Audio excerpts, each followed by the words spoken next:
तुकोबाराय प्रगट झाले. आधी देव प्रगट झाला, मला विस्तारानं सांगायचं नाही. तुकोबाराय प्रगट झाले आणि त्यांनी निळोबारायांना अनुग्रहित केलं.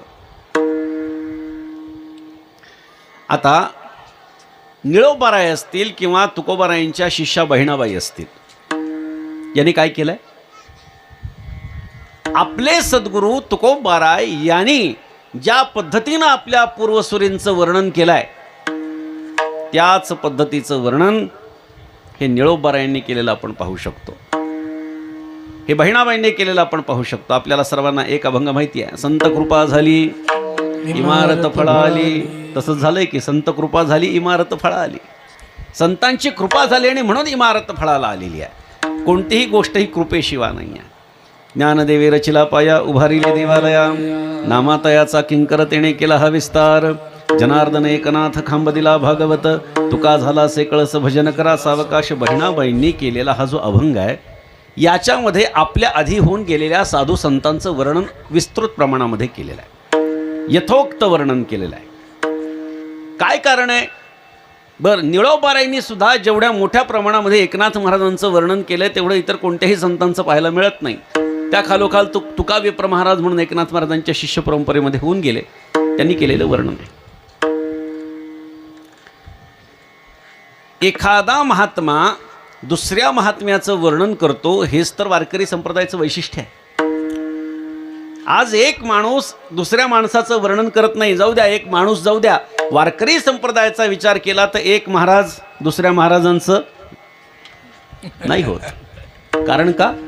तेवढा मनाचा मोठेपणा नसतो. तेवढा मनाचा मोठेपणा नसतो. आणि दुसऱ्याचं वर्णन केलं, ताई थोडं बाजूला बसते का ताई, त्याच्या समोरून बाजूला, सगळेच बाजूला सरका, त्याच्यासमोर त्याच्या समोरून सगळेच बाजूला सरका.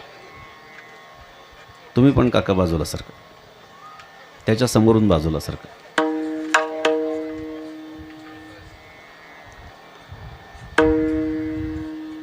एक व्यक्ती दुसऱ्या व्यक्तीचं वर्णन करण्यासाठी धजावत नाही, कारण मनाचा मोठेपणा नाही. मी काय म्हणतो लक्षात घ्या. तुकोबाराय आपले सद्गुरू असताना एकनाथ महाराजांचं वर्णन का, हा माझा पहिला मुद्दा आहे. कारण असं आहे की तुकोबारायांनी ज्या एकनाथ महाराजांचं वर्णन केलंय, त्या एकनाथ महाराजांचं वर्णन करायला निळोबारायांना काही त्यांची परवानगी घेण्याची गरज नाही.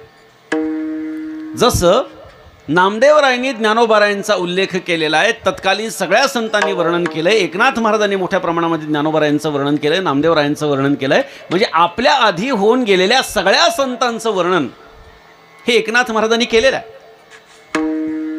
आज आपल्याला नामदेवरायांचं चरित्र जे उपलब्ध आहे ते केवळ एकनाथ महाराजांच्यामुळे आहे. एकनाथ महाराजांनी जर का नामदेवरायांचं चरित्र लिहिलं नसतं तर आज आपल्याकडे चरित्र, अधिकृत चरित्र उपलब्ध नसतं. सावतामाळी महाराजांचं चरित्र एकनाथ महाराजांच्यामुळे आपल्याला उपलब्ध झालेलं आहे. गोरा कुंभार महाराजांचं चरित्र आपल्याला एकनाथ महाराजांच्यामुळे प्राप्त झालेलं आहे. चोखामेळा महाराजांचं चरित्र आपल्याला एकनाथ महाराजांच्यामुळे प्राप्त झालेलं आहे. आम्ही तिथपर्यंत पोचत नाहीत, कारण कीर्तनकार याचा उल्लेखच कधी करत नाहीत. आम्हाला माहिती नाही की एवढ्या मोठ्या संतांचं वर्णन एकनाथ महाराजांनी करून ठेवलेलं आहे. आम्हाला कीर्तनकार जो अभंग घेतो आणि जे काही इकडचं तिकडचं बोलून आम्हाला आमचं रंजन करतो किंवा 2 तास व्यतीत करतो, आम्हाला असं वाटतं तेवढा म्हणजेच वारकरी संप्रदाय. एकनाथ महाराजांचं वाङ्मय जर आपण बघितलं तर आपल्या पूर्वसुरींचं अत्यंत शिताफीनं वर्णन एकनाथ महाराजांनी केलेलं आहे. बरं, वर्णन करत असताना भाषा सुद्धा काही साधी नाही. ज्ञानोबारायांचं वर्णन करतायत, कैवल्याचा पुतळा प्रगटला भूतळा, कैवल्याचा पुतळा प्रगटला भूतळा, कैवल्याचा पुतळा प्रगटला भूतळा, कैवल्याचा पुतळा प्रगटला भूतळा.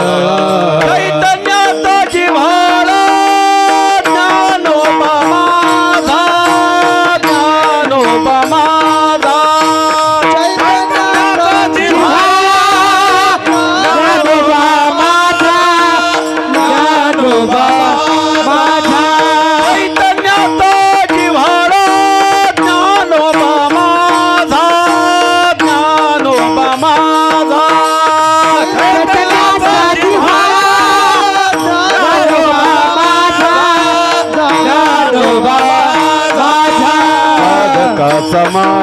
बाप दरुशने हरे ताप साधकाचा माय बाप दरुशने हरे ताप साधकाचा माय बाप दरुशने हरे ताप साधकाचा माय दरुशने हरे ताप. आपल्या आधी होऊन गेलेल्या साधू संतांचं वर्णन करत असताना एकनाथ महाराजांची भाषा ही प्रवाहित आहे. शब्द जैसे कल्लोळ अमृताचे, शब्दापुढे अर्थ धावे अशी एकनाथ महाराजांची भाषा आहे. कैवल्याचा पुतळा, कैवल्य म्हणजे मोक्ष आहे. मोक्ष हे अदृष्ट आहे, ते डोळ्यांना दिसत नाही. पण ज्ञानोबारायांच्या बाबतीमध्ये बोलत असताना महाराज म्हणतात, अदृष्ट असलेल्या त्या कैवल्याचा मोक्षाचा पुतळा म्हणजे ज्ञानोबाराय. किती कल्पना विलास. एकनाथ महाराजांच्या बुद्धीचा विचार जर आपण केला तर आपण त्यांच्या पासंगाला बसू शकत नाही. कैवल्याचा पुतळा प्रकटला भूतळा, या भूमीवरती तो प्रत्यक्ष कैवल्य म्हणजे मोक्ष या ठिकाणी प्रकट झालेला. ही भाषा बघा. किंवा नामदेवरायांचं वर्णन करतात, धन्य धन्य नामदेव सर्व वैष्णवांचा राव, प्रत्यक्ष दाविली प्रचित वाळवंटी परिसशुद्ध. काय म्हणतात नाथ महाराज? सर्व वैष्णवांचा राव. ज्याचं वर्णन होत आहे ते कशासाठी होत आहे याचं वर्णन सुद्धा त्याच्यामध्ये द्यावं लागतं, नाहीतर त्या वर्णनाला महत्त्व नसतं. सगळ्या वैष्णवांमध्ये सगळ्या वारकऱ्यांमध्ये नामदेवराय हे श्रेष्ठ आहेत, ही सांगण्यापाठीमागची भूमिका नाथ महाराजांची काय आहे? कारण त्यांचा तो अधिकार आहे. नैवेद्य हातीचा मूर्ती जेवी, पांडुरंग परमात्मा प्रत्यक्ष त्यांच्या हातचं नैवेद्य प्राशन करतो, हा त्यांचा अधिकार. मग माळियाचे वंशी सावता जन्मला, पावन तो केला वंश त्याचा, त्याज सवे हरी कृपू लागे अंगे, धावे त्याच्या मागे काम करी. अशा आधीच्या कुल्लाल वंशात गोरा तो कुंभार, अशा पद्धतीनं वेगवेगळ्या संतांचं वर्णन एकनाथ महाराजांनी करून ठेवलेलं आहे. म्हणजे आपल्या आधी होऊन गेलेल्या साधू संतांचं वर्णन करणं ही वारकरी संप्रदायाची परंपरा. एक भाग लक्षात घ्या. निळोबारायनाथ महाराजांचं वर्णन करतात, त्याच्या पाठीमागे पहिली भूमिका अशी आहे की वारकरी सांप्रदायिक शेवटचे ते संत आहेत आणि त्या संत परंपरेमध्ये ही परंपरा चालत आलेली आहे. हा प्रघात आहे की रीत आहे की आपल्या आधी होऊन गेलेल्या महात्म्यांचं वर्णन करायचं. आणि दुसरं कारण म्हणजे आपले सद्गुरूच जर का एकनाथ महाराजांचं वर्णन करतात तर आपण का नाही करायचं? लोकांना माहीत नाही. मी पुन्हा सांगतो की कीर्तनकार जेवढं सांगतात तेवढाच वारकरी संप्रदाय नाही, तेवढेच वारकरी संप्रदायिक संतांचे विचार नाहीत. आपण थोडंसं अध्ययन केलं पाहिजे. आज संतांना जाती जातीमध्ये विभागल्या चाललाय, पण तेच साधू संत एकमेकांच्या विषयी किती श्रद्धा बाळगतात बघा. एकनाथ महाराजांच्या बाबतीमध्ये अंतःकरणामध्ये काय कळवळा आहे तुकोबारायांच्या? शरण शरण एकनाथा पायी माथा ठेविला, नका पाहू गुणदोष झालो दास पायाचा. आता मज उपेक्षिता नाही सत्ता आपुली, तुका म्हणे भागवत केले श्रुत सकळा. नका पाहू गुणदोष झालो दास पायांचा. हे कोण बोलताय?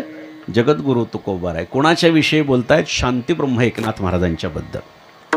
बर, तुकोबारायांना 4 संत अत्यंत महत्त्वाचे वाटतात. त्यांच्या आधी होऊन गेलेले 4 संत महत्त्वाचे वाटतात. खेळियाच्या रूपकामध्ये या 4 संतांचं वर्णन आहे. पहिले ज्ञानोबाराय, दुसरे नामदेवराय, तिसरे कबीरजी आणि चौथे एकनाथ महाराज. कालक्रमानुसार त्यांनी त्यांचं वर्णन केलं आहे. नाथ महाराजांचं वर्णन तुकोबाराय काय करतात? ब्राह्मणाचा पोर खेळिया एका भला, तेणे जन खेळकर केला रे. जनार्दन बसवंत करोनिया, त्याने वैष्णवांचा मेळा मिळविला रे. एकची घाई खेळता खेळता आपणची बसवंत झाला रे. हे वर्णन प्रत्यक्ष तुकोबाराय एकनाथ महाराजांचं करतात. एकाने मला महाराज असं विचारलं, असं सांगितलं. म्हणले तुम्ही सांगताय मी तुमच्या 2-3 कीर्तनात ऐकलं म्हणले, पण एकनाथ महाराजांच्या बाबतीमध्ये तुकाराम महाराजांनी काहीच लिहून ठेवलं नाही म्हटले. मी म्हटलं बाळा तू मोबाईलच्या युनिव्हर्सिटीतला विद्यार्थी दिसतो म्हणलं.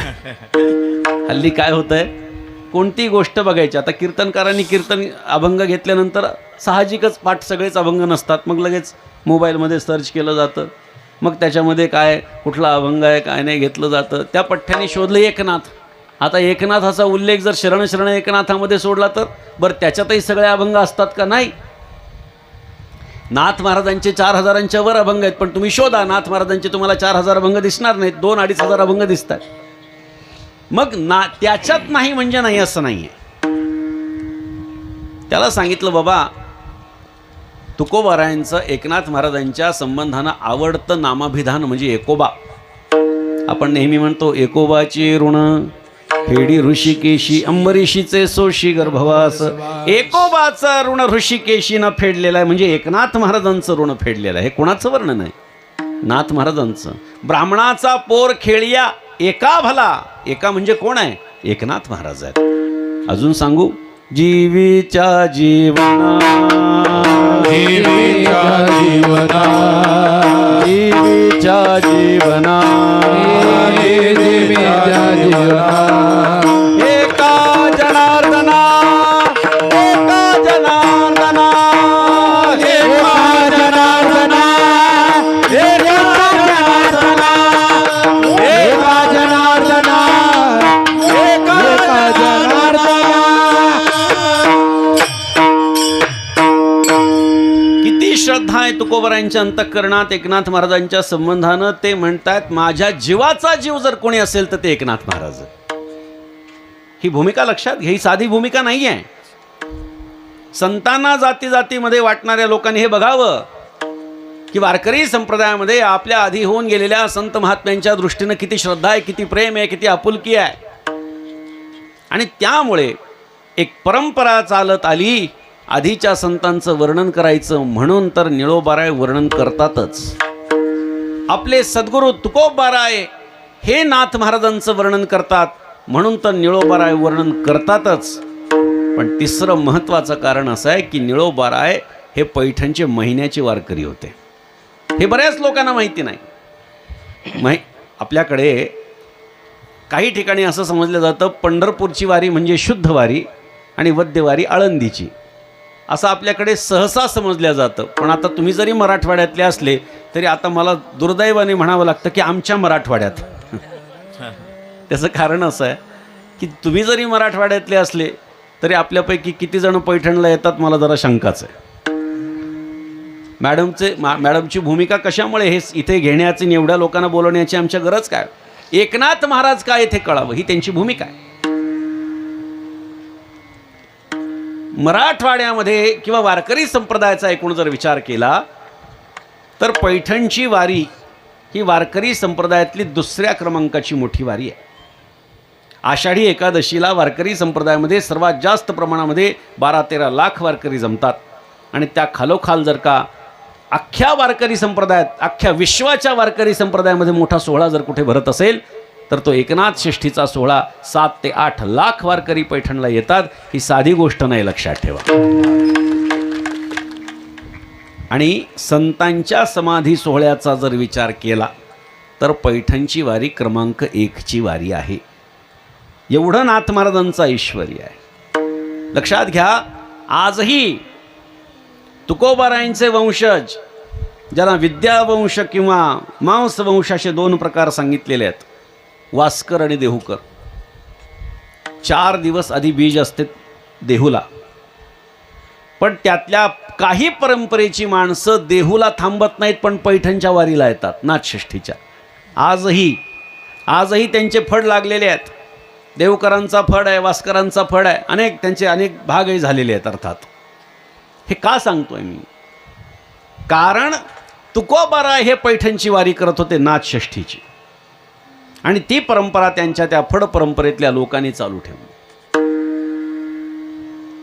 निळोबाराय तर महिन्याची वारकरी आहेत. मराठवाड्यामध्ये महिन्याला एकनाथ महाराजांच्या शुद्ध एकादशीला एकनाथ महाराजांची वारी भरते. ते आपल्याकडे म्हटलं जातं की शुद्ध वारी पांडुरंगाची आणि वद्यवारी संतांची. असं काही नाही आहे, असं कुठेही लिहिलेलं नाही आहे. ते एक इकडं आणि दुसरं तिकडं असा त्याचा अर्थ आहे. पण मराठवाड्याचा जर आपण विचार केला तर मराठवाड्यामध्ये पैठणला शुद्ध वारीच भरते. आता वद्यवारी पण भरू लागली. मग वद्यही नाथ महाराजांची आणि शुद्धही नाथ महाराजांची भरू लागली. आपल्याला आश्चर्य वाटेल, 1.5 ते 2 लाख वारकरी प्रतिशुद्ध एकादशीला नाथ महाराजांच्या दर्शनाला येतात. वद्य एकादशीला 50-60 हजार वारकरी हे नाथ महाराजांच्या दर्शनाला येतात. दररोज 10-15 हजार वारकरी भाविक जगाच्या कानाकोपऱ्यातून नाथ महाराजांच्या दर्शनाला येतात. काय कारण आहे? कारण नाथ महाराजांचं कार्य तेवढं व्यापक आहे, तेवढं मोठं आहे. आपण तिथपर्यंत पोचलेलो नाही, हे दुर्दैव आहे. मला सांगायचं काय लक्षात ठेवा, आपण मराठवाड्यामध्ये असून मराठवाड्याची आध्यात्मिक राजधानी पैठण आहे, पण आपल्यापैकी किती जण पैठणच्या वारीला येतात मला सांगा? नाही येत. काय कारण आहे? कारण आम्हाला नाथ महाराजांचं महत्त्वच कळालेलं नाही. एकनाथ महाराजांच्या घराण्यामुळे, मी पुन्हा सांगतोय, अभिनिवेशानं बोलत नाही, मी एकनाथ महाराजांचा वंशज म्हणून बोलत नाही, पण आज महाराष्ट्रावरती वारकरी संप्रदायावरती एकनाथ महाराजांच्या घराण्याचे अनन्य उपकार आहेत. पांडुरंग परमात्म्याची मूर्ती आपल्याला पंढरपुरामध्ये पाहायला मिळते आहे. कर्नाटकातून भानुदास महाराजांनी, म्हणजे आमचे मूळ पुरुष, म्हणजे एकनाथ महाराजांचे पणजोबा, कर्नाटकामध्ये हंपीला नेलेली, आनागोंदेला नेलेली मूर्ती भानुदास महाराजांनी परत पंढरपुरामध्ये आणली. जर ती भानुदास महाराजांनी मूर्ती आणली नसती तर काय झालं असतं? थोडं एक ज्याला आपण इमॅजिनेशन म्हणतो. भानुदास महाराजांच्या आधी जे कोणी संत होऊन गेलेले आहेत की ज्यांनी पंढरपूरच्या संदर्भामध्ये पांडुरंगाचं वर्णन केलं आहे, ते अभंग आपल्याला गाता आले नसते, बरोबर? आणि त्यांच्यानंतर होऊन गेलेले संत म्हणजे एकनाथ महाराज, तुकाराम महाराज, निळोबारायदिक संत, यांना पांडुरंगाच्या संबंधाने पंढरपूरचं वर्णन करता आलं नसतं. मग अगदी उदाहरण, गमतीचा भाग म्हणून एक उदाहरण द्यायचं झालं तर नाथ महाराजांचा एक अभंग प्रसिद्ध आहे, माझे माहेर पंढरी आहे भिवरेच्या तरी, पंडित भीमसेन जोशींनी गायलेला आहे. मग काय म्हणाले असते नाथ महाराज? माझे माहेर हंपी आहे तुंगभद्रेच्या तीरी, असं म्हणावं लागलं असतं नाथ महाराजांना. पण हे न म्हणू देण्याचं कारण, भानुदास महाराजांनी पांडुरंगाची मूर्ती पुन्हा पंढरपुरामध्ये नेली. त्यांच्या हस्ते पांडुरंगाची पुनर्स्थापना झाली. त्यानंतर मात्र कधीही बाहेर महाराष्ट्राच्या ती मूर्ती गेली नाही. आजही सोळखांबी मंडपामध्ये, म्हणजे जिथे गरुड खांब आहे, तो जो मोठाच्या मोठा मंडप आहे, तिथून आपण उजवं घेऊन असं दर्शनाला जातो, तिथे वेद भगवान ठेवलेले आहेत. त्याच्या बाजूला दाराच्या जवळ एक चौथरा आहे आणि त्याच्यावरती पादुका आहेत. ती भानुदास महाराजांची समाधी आहे. आम्ही परंपरेनं त्या ठिकाणी भजन, पूजन, कीर्तन, नैवेद्य आदी सगळ्या गोष्टी करत आलो. भानुदास चतुर्दशी म्हणजे आषाढ शुद्ध चतुर्दशी भानुदास महाराजांचा समाधी सोहळा हा करत आलेलो आहे आम्ही.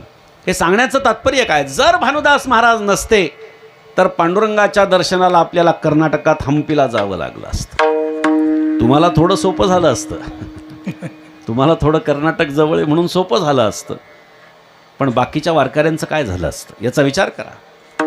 आज ज्ञानोबारायांच्या समाधीचं आपण दर्शन घेतोय. एकनाथ महाराज नसते तर आज ज्ञानोबारायांची समाधी आपल्याला उपलब्ध झाली नसती. एकनाथ महाराजांनी ज्ञानोबारायांच्या समाधीचा शोध घेतला. एकनाथ महाराजांनी ज्ञानोबारायांच्या समाधीचा जीर्णोद्धार केला.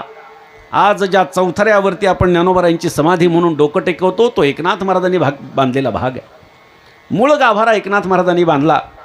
कार्तिकीची वारी पुन्हा नाथ महाराजांनी सुरू करून दिली ज्ञानोबारायांच्या समाधीच्या सोहळ्याची. ज्ञानोबारायांच्या समाधीची पूजन करण्याच्या, दररोज पूजन व्हावं याच्यासाठी आपल्या अनेक शिष्यांना तिथं कायमचं थांबायला सांगितलं आणि सांगितलं आता आळंदीच्या बाहेर जायचं नाही, फक्त ज्ञानोबारायांची सेवा करायची. आजही ज्या 3 आरत्या आमच्या पैठणला नाथ मंदिरामध्ये म्हटल्या जातात, त्या 3 आरत्या ज्ञानोबारायांच्या समाधी समोर या व्यतिरिक्त जगाच्या पाठीवरती कुठे घेतल्या जात नाहीत. नाथ महाराजांनी सुरू करून दिलेली परंपरा आजही आपल्याला आळंदीमध्ये पाहायला सापडते. एवढं मोठं कार्य एकनाथ महाराजांचं आहे. म्हणून मी आपल्याला सांगितलं की एकनाथ महाराजांना आपण ओळखलं नाही. मराठवाड्याचे असून ठीक आहे, मराठवाडा आणि पश्चिम महाराष्ट्र हा मला वाद किंवा असं निर्माण करायचं नाही आहे, मात्र निदान आपल्याला आपलं कळालं पाहिजे. पण आपल्याकडे कसं आहे, ते हिंदीमध्ये म्हणा ना, घर की मुर्गी दाल बराबर, तशी अवस्था आहे. नाथ महाराजांचं एवढं मोठं कार्य असून आपल्याला त्यांच्याबद्दल माहिती नाही, हे दुर्दैव आहे. आणि म्हणून हा अभंग खरं तर ताई मी घेतला. हा अभंग इथे घेण्याचं कारण काय, तात्पर्य काय, की एकनाथ महाराज काय हे लोकांना कळावं.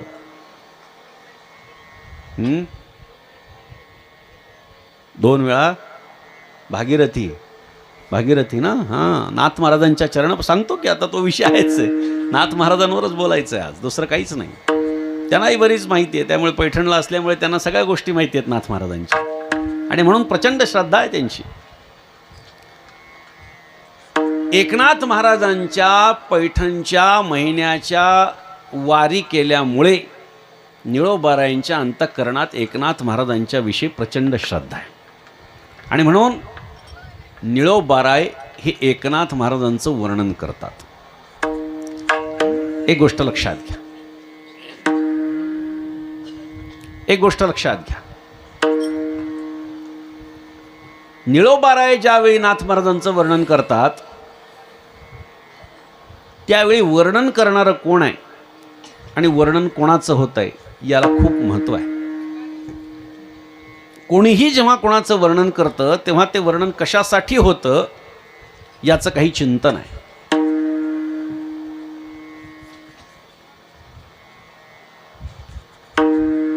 एकदा उंटाचं लग्न होतं. उंटाने असा विचार केला की आजपर्यंत झालं नाही असं जंगी लग्न आपण करायचं म्हणले. जंगलातल्या सगळ्या प्राण्यांना बोलवायचं, ज्याला जो आवडेल तो बेत. भव्य मंडप टाकला, मोठा कार्यक्रम केला. जंगलातले जे कोणी ब्राह्मण असतील त्यांनी शुभमंगल सावधान म्हटलं. ते पण आता लग्न म्हणल्यानंतर जसं नवरा नवरी सजतात तसं मुंडावळ्या वगैरे बांधून अजून काय चेहऱ्याचं सुधारण्यासाठी काय काय करतात ते सगळं केलं. भव्य लग्न केलं. आता लग्न झाल्याच्या नंतर कसं असतं, ते नवरा नवरी सोफ्यावर बसतात आणि मग ती रांग लागलेली असते. ते शुभेच्छा देतात, भेटवस्तू देतात आणि इकडून येतात आणि तिकडून जातात. सगळे प्राणी रांगेमध्ये लागले, अगदी सगळे तिथे आलेले उंटाच्या लग्नाला. रांग मोठीच्या मोठी लागली. त्या रांगेत गाढवही उभं होतं. गाढव रांगेत उभं होतं. एक एक एक एक एक एक जण शुभेच्छा देऊ लागलं. एक एक जण शुभेच्छा देऊ लागलं. शुभेच्छा दिल्याच्या नंतर म्हणू लागले, वा वा वा, फार छान तुम्ही लग्न सोहळा केला, फार वगैरे वगैरे छोट काहीतरी शुभेच्छा वगैरे जे काही आहे ते देऊ लागलं. गाढवाचा क्रमांक आला. गाढव म्हणला, वा उंट महाराज काय दिसताय म्हणले तुम्ही, अगदी लक्ष्मीनारायणाचा जोडा. बस तुमच्यासमोर लक्ष्मीनारायण सुद्धा फिक्के म्हणले. किती सुंदर. अहो वास्तविक बघता उंटासारखा कुरूप प्राणी दुसरा कोणता नाही. अगदी त्याचं जे पिल्लू जन्माला येतं त्याचे सुद्धा गाल लोंबकळलेले असतात. त्याचं ते नाक कसं, त्याची ती पाठ कशी, त्याचे पाय कसे, त्या देहाच्या मानाने शेपटी कशी, त्याचे डोळे कसे, त्याचे कान कसे, एकाही दृष्टिकोनातून तो उंट दिसायला सुंदर नाही, कुरूपच. पण गाढव उंटाच्या रूपाचं वर्णन करू लागला. म्हणला, काय सुंदर दिसतात, काय जोडी, तुम्ही पण सुंदर, वहिनी पण सुंदर. वा म्हणले, तुमच्यासारखं सुंदरच दुसरं कोणी नाही. आता उंटाला आपलं जर वर्णन कोणी करत असेल तर कोणाला वाईट वाटेल. उंटाला असं वाटलं, हां गाढव माझं वर्णन करत आहे. त्याने असा विचार केला, गाढव जर आपलं एवढंच वर्णन करत आहे तर आज गाढवाच्याच गायनाचा कार्यक्रम ठेवू म्हणले आपण. एक सांगू का, जेव्हा नीट लक्षपूर्वक ऐका, हे सगळ्यांना कळणार नाही.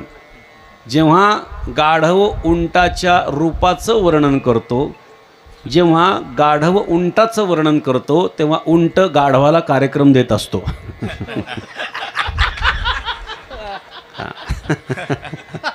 म्हणून मी सांगितलं, हे सगळ्यांना कळणार नाही.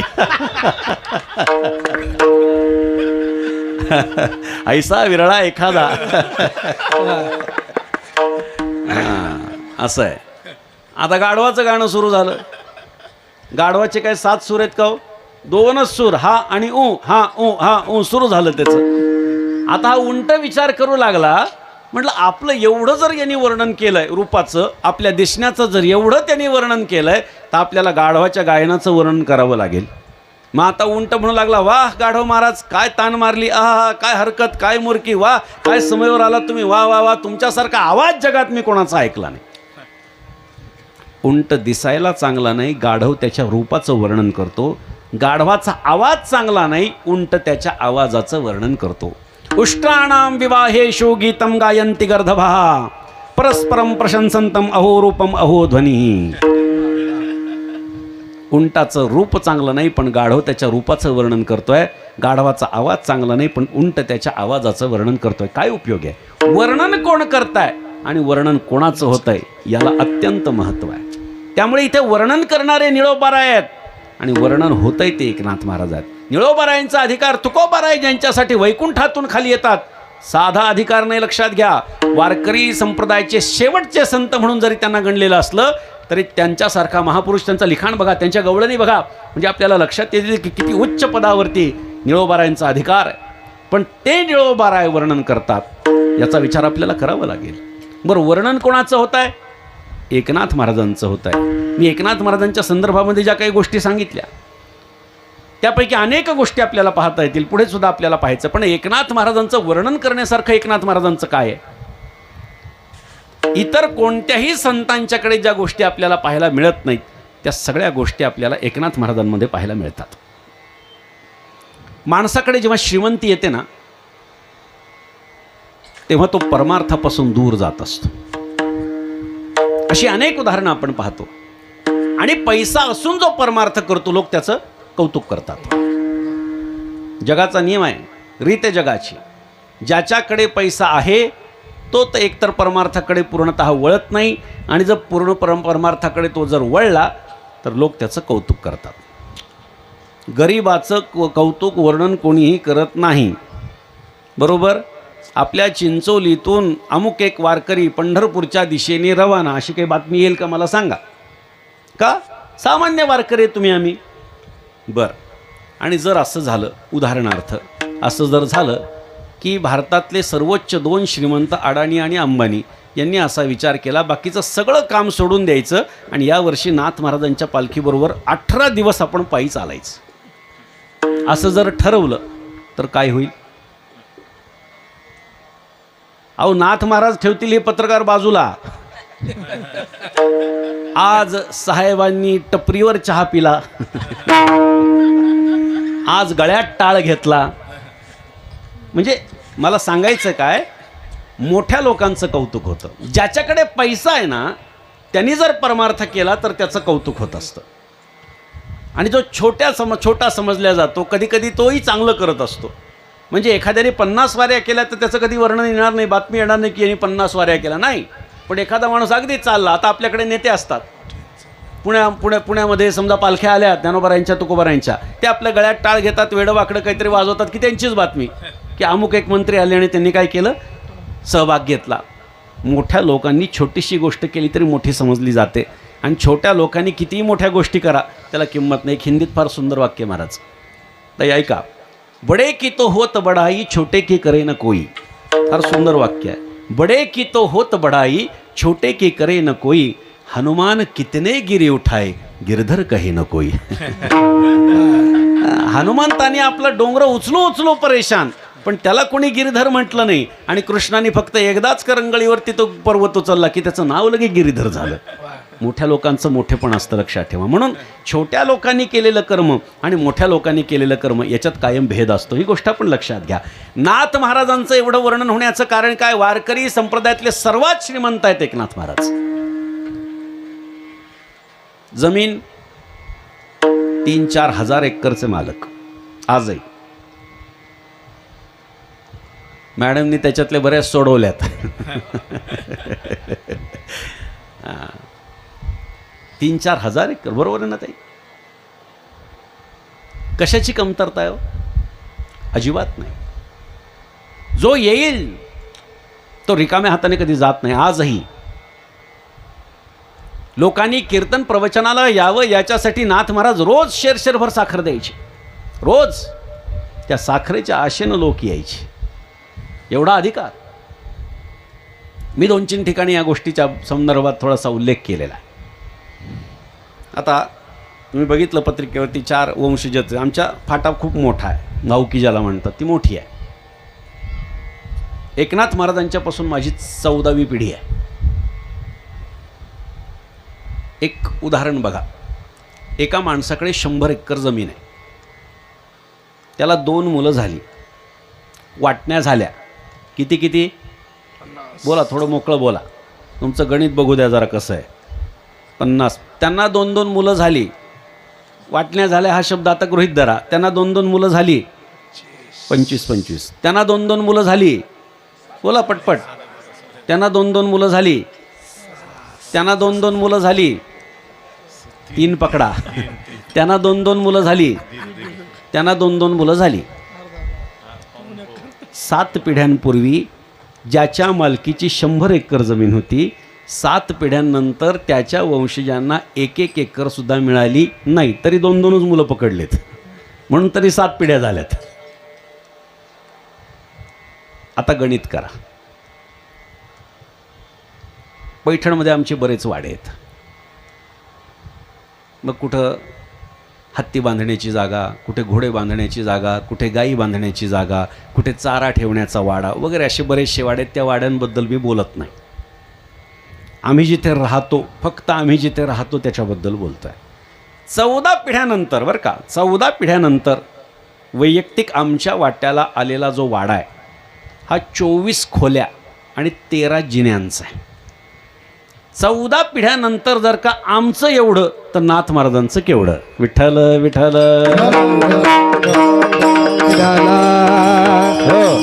आणि असं समजू नका की 24 खोल्या म्हणजे 10 बाय 10च्या असतील. नाही, बाथरूमच 15 बाय 20चं आहे. बोला. याच्यावर तुम्ही बाकीच्या खोल्यांचा विचार करा. म्हणजे काय, नाथ महाराजांचं ऐश्वर्य आम्ही 14 पिढ्यानंतर जर आमच्याकडे एवढं आहे, त्यांच्या एकट्याकडं केवढं असेल याचं तुम्ही चिंतन करा. म्हणून एकनाथ महाराज सगळ्या संतांमध्ये काय आहेत, श्रीमंत संत आहेत. त्यांच्याकडे कशाची कमतरता नाही. म्हणून जनकाच्या नंतर जर का श्रीमंतीत ऐश्वर्यामध्ये परमार्थ करणारा कोणी महापुरुष झाला असेल, तो म्हणजे शांतीब्रह्म एकनाथ महाराज. विठ्ठल विठ्ठल.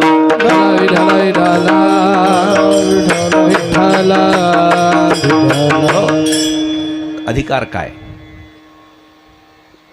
अखिल कोटी ब्रह्मांड नायक भगवान श्रीकृष्ण 36 वर्ष त्यांच्याकडे राबतोय. किती? 36.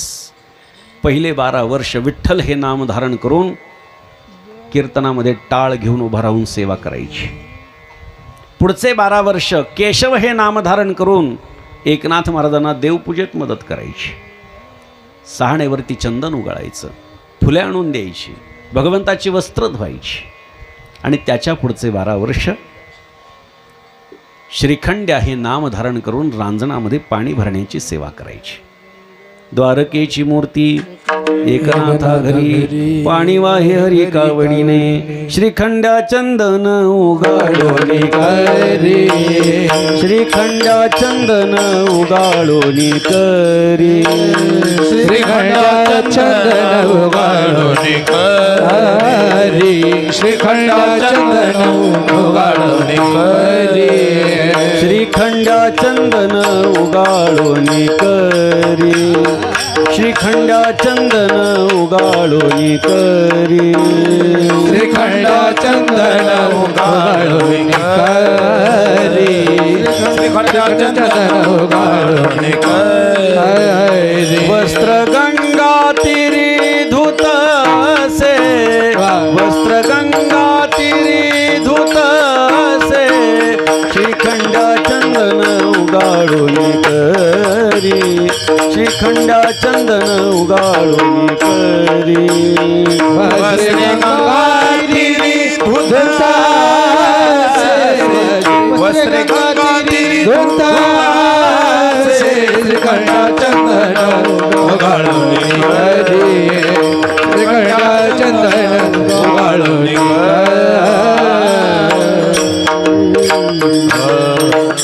श्रीखंड्या चंदन उगाळूनी करी, वस्त्र गंगा तिरी धूत असे, सेवेसी तत्पर उभा ठाई ठाई, देव पूजे समय तिष्ठत असे, निळा म्हणे देव राबे ज्याचे घरी, दत्त चोपदारी करी.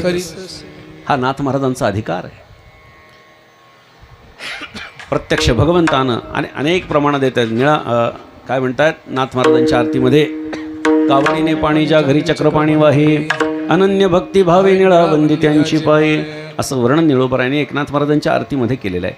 म्हणजे प्रत्यक्ष अखिल कोटी ब्रह्मांड नायक जगाचा बाप ज्यांच्याकडे राबतोय, ज्यांच्याकडे सेवा करतोय, त्या एकनाथ महाराजांचा अधिकार साधारण नाही आहे. वारकरी संप्रदायातल्या सगळ्या संतांमध्ये श्रीमंत संत आहेत नाथ महाराज. त्यामुळे एक वैशिष्ट्यपूर्ण जीवन ते जगलेले आहेत. समाधी घेतल्याच्या नंतर नाथ महाराजांनी आपल्या उदरामध्ये समाधी घेतली आहे हे जाणून प्रत्यक्ष गोदावरी माता नाथ महाराजांच्या चरणापाशी अखंड आहे. भागीरथी आपल्या मंदिरामध्ये होते, समाधी मंदिरामध्ये काय होतं, सूर्यास्ताच्या समयी गोदावरी मातेच्या जलानं एकनाथ महाराजांच्या चरणाला स्नान घातल्या जातं. नाथ महाराजांनी जेव्हा समाधी घेतली आणि हरिपंडित महाराज एकनाथ महाराजांचे पुत्र याने जेव्हा त्या पादुकांची स्थापना त्या ठिकाणी केली, त्याच्या गरम राखेवरती तुळस आणि पिंपळाचं रोप उगवलं, त्याच्यावर पादुकांची स्थापना. आणि माझ्या उदरामध्ये एकनाथ महाराजांसारख्या महान संतांनी समाधी घेतली याची कृतज्ञता म्हणून गोदावरी माता नाथ महाराजांच्या चरणापाशी अखंड सुपारी एवढं कुंड आहे, एक मोठी सुपारी बसेल एवढं ते कुंड आहे आणि तिथे अखंड पाणी असतं. कारण का, प्रत्यक्ष गोदावरी माता नाथ महाराजांच्या चरणापाशी. लक्षात घ्या, सामान्य माणसं आपलं पाप धुण्यासाठी गंगा, यमुना, सरस्वती, गोदा, यमुना, कावेरी आदी नद्यांमध्ये जातात. मात्र त्या नद्या स्वतःला पावित्र्य प्राप्त होण्यासाठी संतांच्या चरणापाशी येत असतात. तीर्थे तया ठाया येती पुडीत भावया. पवित्र होण्याच्यासाठी नद्या सुद्धा संतांच्या पायापाशी येऊन थांबतात. म्हणून आपण जर बघितलं तर या ठिकाणी एकनाथ महाराजांचं कार्य हे अतुलनीय आहे. एकनाथ महाराजांचा आवाका फार मोठा आहे आणि या सगळ्या आवाक्याकडे बघून निळोबाराय नाथ महाराजांचं वर्णन करतात अभंगाच्या पहिल्या. सकळ संता माझी राजा, सकळ संताचा राजा, सकळ संताचा राजा, सकळ संताचा राजा, सकळ संताचा राजा, सकळ संताचा राजा, सकळ संतांचा राजा, सकळ संतांचा राजा. स्वामी एकनाथ माझा, स्वामी एकनाथ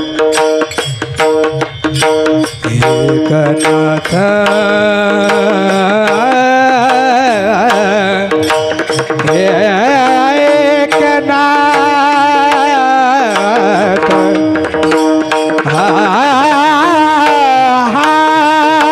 स्वामी एकनाथ माझा, स्वामी एकनाथ माझा, ज्यांचे घेताचे दर्शन, ज्यांचे घेताचे दर्शन, स्वामी एकनाथ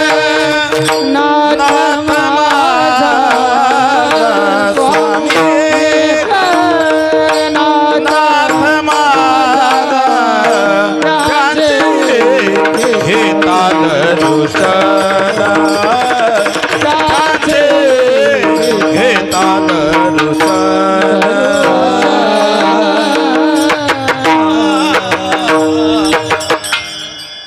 सकळ संतांचा हा राजा स्वामी एकनाथ माझा. निळोबाराय एकनाथ महाराजांचं वर्णन करत असताना एक प्रकारे तुलना करतात असं म्हणायला हरकत नाही. तुलना ही प्रत्येक वेळी वाईटच असते असं नाही आहे. सगळ्या संतांमध्ये श्रेष्ठत्व निळोबारायांनी एकनाथ महाराजांना दिलंय आणि ते म्हणतात सकळ संतांचा हा राजा. आता गंमत अशी आहे, राजे पण हे दोन प्रकारचं असतं बरं का. एखादा राजा हा दोन प्रकारे राजा होऊ शकतो. पहिलं कारण असं आहे की बाप राजा आहे म्हणून मुलगा राजा, हे पहिलं कारण. आणि दुसरं कारण म्हणजे विक्रमार्जित राज्यस्य स्वयमेता मृगेंद्रता. स्वतःच्या कर्तृत्वानं माणसं म्हणतात मी शून्यातून विश्व निर्माण केलंय. म्हणतात छत्रपती शिवाजी महाराजांनी काय केलं. शहाजी राजे हे सरदार होते, लक्षात ठेवा. राजे जरी म्हणण्याची पद्धत होती तरी ते अधिकृत राजे नव्हते. छत्रपती शिवाजी महाराजांनी हिंदवी स्वराज्याची स्थापना करून स्वतःला छत्रपती शिवाजी महाराज म्हणजे राजा हे घोषित केलंय. परंपरा आहे, क्षत्रियांची परंपरा आहे, क्षात्र तेजाची परंपरा आहे, पण त्यांना स्वतःला सिद्ध करावं लागलं की हो मी म्हणजे काय राजे. पण बघा, जंगलाचा राजा सिंह समजला जातो. कधी असं आपण ऐकलंय का की सगळ्या प्राण्यांनी मिळून सिंहाला सिंहासनावर बसवलं आणि सांगितलं, टिळा केला आणि सांगितलं बस तुम्ही आजपासून आमचे राजे आणि खा आम्हाला. नाही, स्वतःच्या मर्जीने काही प्राणी त्याच्या तोंडात येत नाहीत. विक्रमार्जित राज्यस्य. छत्रपती शिवाजी महाराजांना किती कष्ट करावे लागले असतील. मावळ्यांना जमा करणं, त्यांना समजावून सांगणं, त्याचं महत्त्व प्रतिपादन करून सांगणं, या सगळ्या गोष्टी करण्यासाठी कष्ट घ्यावे लागतात. आणि कष्टाअंती ते प्राप्त झालेलं पद आहे. म्हणजे राजेपणा जो दोन प्रकारचा आहे. मग एकनाथ महाराजांचा राजेपणा कुठल्या प्रकारचा आहे तर उत्तर असं आहे, दोन्ही प्रकारचं आहे. भानुदास महाराजांच्या कुळामध्ये जन्म प्राप्त झाला आणि म्हणून सहजच राजेपण आलं. आता आमच्या घरामध्ये छोटंसं बाळ जरी जन्माला आलं तरी त्यांना शिष्यपरिवार किंवा भाविकजन आमच्या काय म्हणतात, महाराज म्हणतात. त्यांना भलेही कीर्तन करता येत नाही, भलेही अजून त्यांना काही त्यातलं कळत नाही, पण लोकांची भावना काय असते की बाबा एकनाथ महाराजांच्या घराण्यातले आहेत म्हणजे काय महाराज. मुद्दा असा आहे की परंपरेनं चालत आलं, याच्यामध्ये तुमचा जन्म त्या घराण्यामध्ये झाला, यात तुमचं पूर्वपुण्य निश्चितच आहे, पण तुमचं स्वकर्तृत्व शून्य आहे. एखादा माणूस जेव्हा गादीवरती परंपरेनं येऊन बसतो तेव्हा तो काय कर्तृत्ववान असेलच असं नाही, नाही असं मला म्हणायचं नाही, असेलच असं नाही. पण एखादा काय करतो, स्वतःच्या क्रियेनं, स्वतःच्या कर्मानं, स्वतःच्या कर्तृत्वानं एक असं स्थान प्राप्त करतो की लोक त्यांना म्हणतात तुम्हीच आमचे मालक. नाथ महाराजांचं राजे पण दोन प्रकारचं आहे. भानुदास महाराजांच्या कुळामध्ये जन्माला आले म्हणून सहजच ते महाराज आहेत.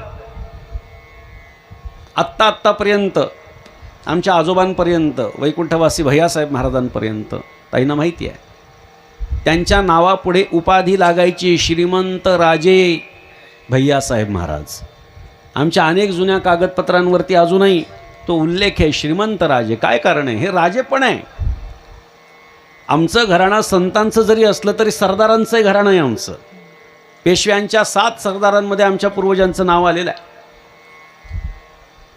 पेशव्यांचे जे अनेक सरदार आहेत, गायकवाड, शिंदे, होळकर, हे सगळे पेशव्यांचे सरदार, त्यांनी तयार केलेले सरदार. त्यामध्ये 6 पिढ्यांपूर्वी माझ्या बाळकृष्ण बुवा पैठणकर म्हणून होते, ते महाराज कीर्तनकार पण होते आणि सरदार पण होते.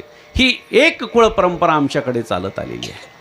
म्हणजे काय की एखाद्या घराण्यामध्ये एखादा माणूस बरं, त्या ऐश्वर्य आत्तापर्यंत निजामाच्या अखत्यारीमध्ये आमचं सरकार होतं, आपला मराठवाडा होता सगळा. इतर महाराष्ट्रापेक्षा 2 वर्षांनी आपल्याला स्वातंत्र्य मिळालेलं लक्षात घ्या. आणि तोपर्यंत आमच्या आजोबांचा थाट जर सांगितला तुम्हाला, ताई जुन्या लोकांनी सांगितलं असेल तर तुम्हाला माहिती असेल, भैयासाहेब महाराज हे जेव्हा बाहेर पडत असत तेव्हा 2 चोपदार महाराज, 2 नंग्या तलवारी घेतलेले पठाण, 2 बंदूकधारी पठाण, 1 कंदील, हे जोपर्यंत 6 जण येत नाहीत, 7 जण, तोपर्यंत आमचे आजोबा बाहेर पडू शकत नव्हते. त्या काळची Z+ प्रोटेक्शन त्यांना. कधीपर्यंत 1950 पर्यंत मी आपल्याला सांगतोय. दारामध्ये हत्ती झुलत होता. महाराष्ट्रामधलं एकमात्र शेवटचं संस्थान आहे की वैयक्तिक हत्ती ज्यांच्याकडे होते. 3 हत्ती, 3 वैयक्तिक.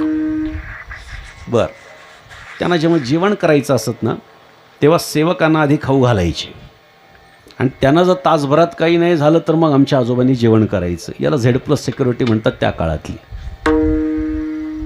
आमच्या पणजोबांच्या काळामध्ये जेव्हा निजामाच्या दरबारामध्ये आमचे पणजोबा जायचे तेव्हा त्यांना 4 तोफांची सलामी होती.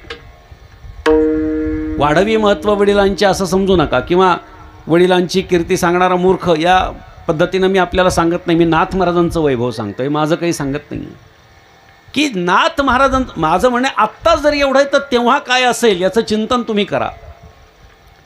आणि एवढ्या ऐश्वर्यामधला म्हणा, अगदी साधं बोलतो, चला एखाद्याची 10-15 एकर जमीन आहे, त्याने 2-3 एकर जमीन विकली, काय करतो तो? 50% जास्त माणसं व्यसनाधीन होतात. मग गाडी घे, अमुक कर, इकडं जा तिकडं जा, याच्यावर उडव त्याच्यावर उडव. घडतं की नाही मला सांगा? श्रीमंती आल्यानंतर परमार्थ करणं अवघड आहे, म्हणून नाथ महाराजांचं कौतुक आहे. नाथ महाराजांना सकळ संतांचा राजा का म्हटलं? त्याची अनेक कारणं आहेत आणि त्यापैकी आणखी एक महत्त्वाचं कारण म्हणजे वारकरी संप्रदायाच्या ग्रंथांचं संकलन करा. निवृत्तीनाथ महाराजांच्यापासून निळोबारायांपर्यंत ही सगळी संत मांदियाळी आहे. या सगळ्या संतांचे ग्रंथ एकत्र करा, सगळ्या संतांचे. 50% जास्त लिखाण एकट्या एकनाथ महाराजांचं आहे. एकट्या एकनाथ महाराजांचं एवढं लिखाण आहे.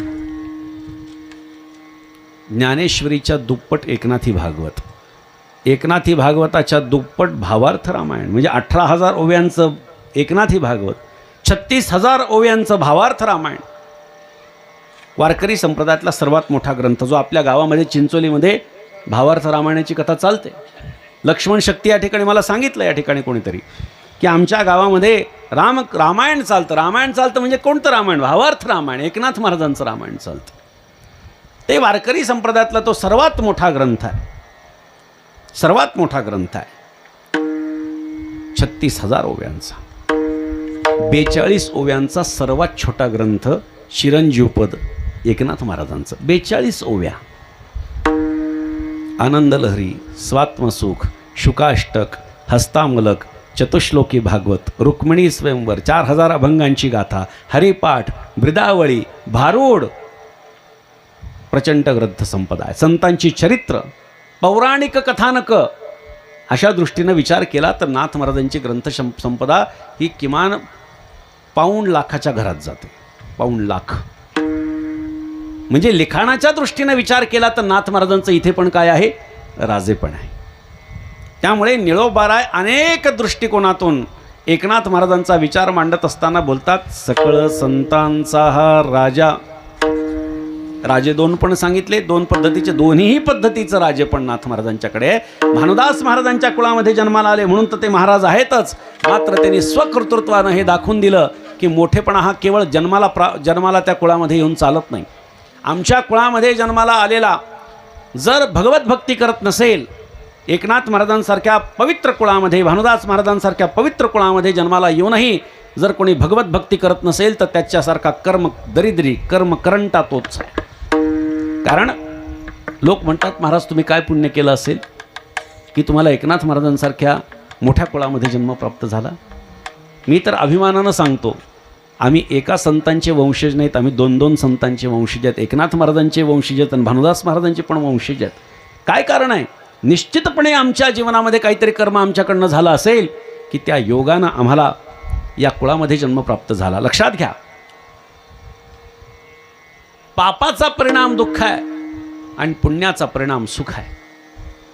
एखाद्याला जर का दुःख झालं असेल तर समजून घ्यावं काहीतरी मागच्या जन्मामध्ये पाप घडलं असेल. एखाद्याला आनंद झाला असेल, अचानकपणे काही लाभ झाला असेल, लक्षात घ्या पाठीमागच्या जन्मामध्ये काही ना काहीतरी त्यांनी सत्कर्म केलेलं आहे. आता आपलं चिंतन झालं. भीष्माचार्यांचं उदाहरण तुम्ही सांगितलं. भीष्माचार्य शरपंजिरी पडले, अर्जुनानं बाण मारले, अंगभर सगळे बाण त्या भीष्माचार्यांच्या अंगात घुसले, भीष्माचार्य खाली पडले. ते आपण महाभारतामध्ये ते चित्र बघितलं असेल. संध्याकाळ झाली आणि भगवान श्रीकृष्ण भीष्माचार्यांना भेटायला गेले. म्हणले, भीष्माचार्य फार त्रास होत असेल ना? हो. आणि गालातल्या गालात भीष्माचार्य हसले. हे भगवंतानी हेरलं. म्हणले तुम्ही का हसलात? काही नाही म्हणले, देवा जाऊ दे. एखादा माणूस जेव्हा जाऊ दे म्हणतो तेव्हा तर आपल्याला फार उत्सुकता असते की नेमकं काय आहे. नाही नेमकं का हसलात सांगा म्हणले. म्हणले देवा तुझा कर्माचा सिद्धांत खोटा आहे म्हणले, आणि म्हणून मला हसू आलं. म्हणजे अरे म्हणजे पापाचा परिणाम दुःख आहे आणि पुण्याचा परिणाम सुख आहे.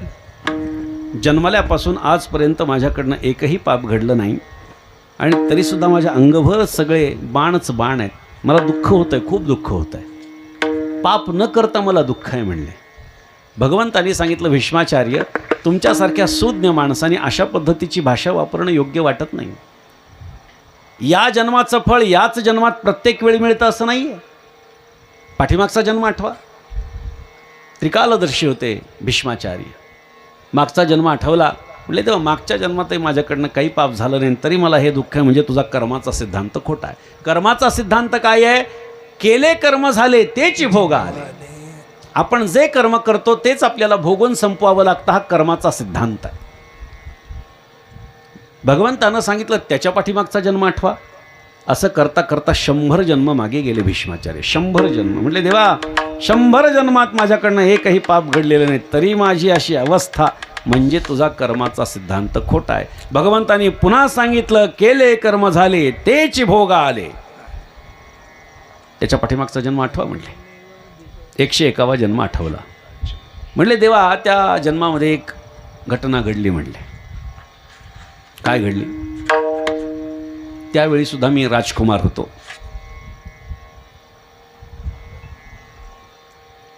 शिकारीला चाललो होतो. घोड्यावर बसलो. माझे अंगरक्षक मागे होते, ते त्यांच्या घोड्यावर होते. एक अरुंद रस्ता असा आला की जिथे एका वेळी एकच घोडा जाऊ शकतो. मी अग्रभागी होतो, पुढे मी होतो. काही अंतरावरती मला एक अर्धमेल्या अवस्थेतला सरडा दिसला.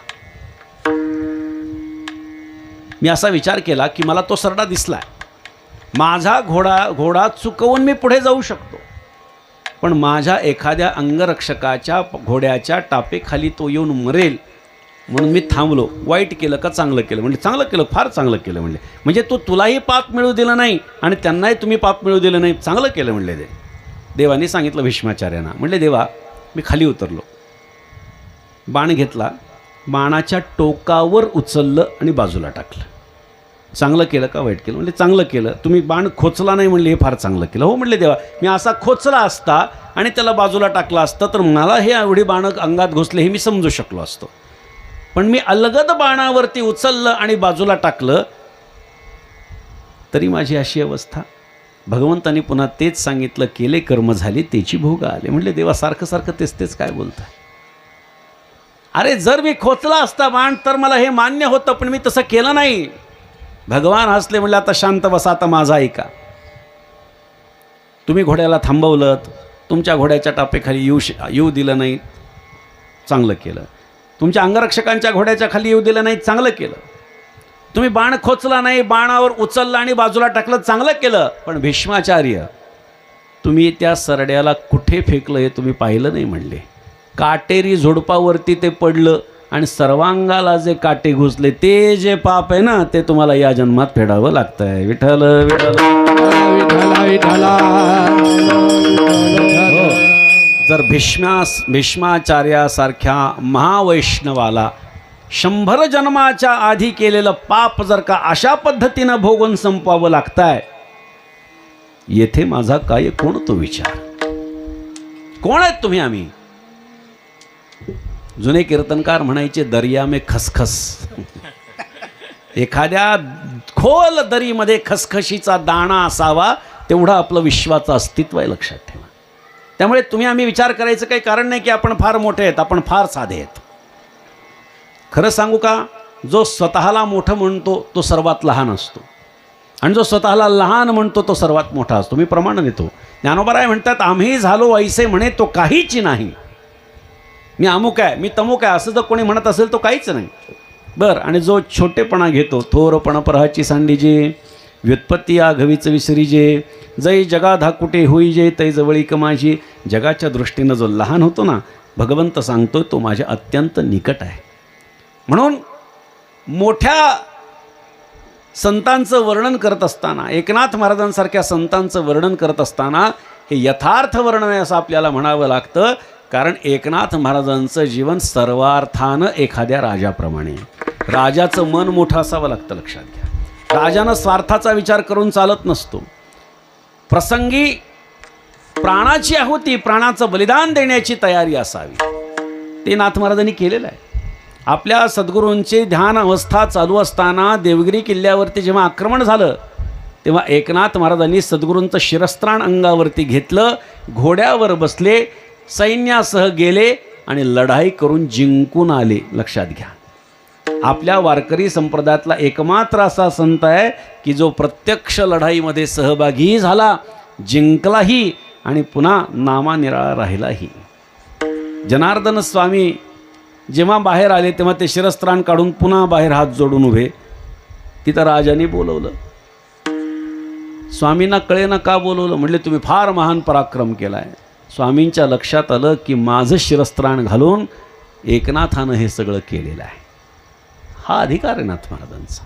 म्हणजे आपण नाथ महाराजांना ओळखलेलं नाही. आपल्याला नाथ महाराज म्हणजे काय, गाढवाला पाणी पाजलं, हरिजनाचं मूल कडेवर घेतलं आणि श्राद्धांना खाऊ घातलं हरिजनांना, बरोबर.